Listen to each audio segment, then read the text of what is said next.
And a lot of people are feeling disconnected and depressed and are trying to fill a void in their lives. I remember that night I launched Facebook from that little dorm in Kirkland House. I went to Noakes with my friend KX, and I remember telling him clearly that I was excited to help connect the Harvard community, but one day someone would connect the whole world. The thing is, it never even occurred to me that that someone might be us. There were all these great big technology companies with all these resources, and I just assumed one of them would do it.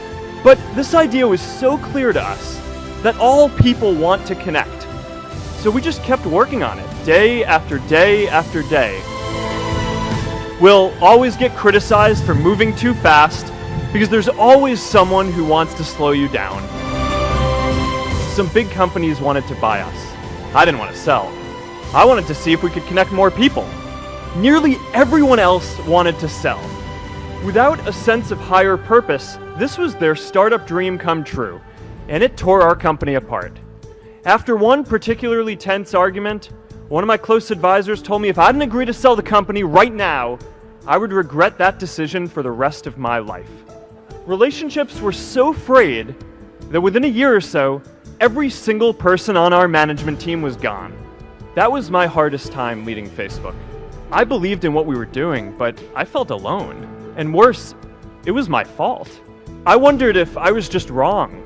An imposter, a 22-year-old kid who had no idea how things actually worked.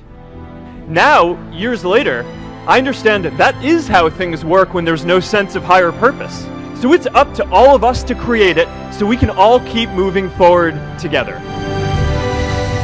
J.K. Rowling got rejected 12 times before she finally wrote and published Harry Potter. Even Beyoncé had to make hundreds of songs to get Halo. The greatest successes come from having the freedom to fail.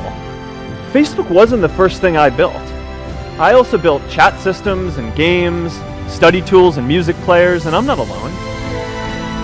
The challenge for our generation is to create a world where everyone has a sense of purpose.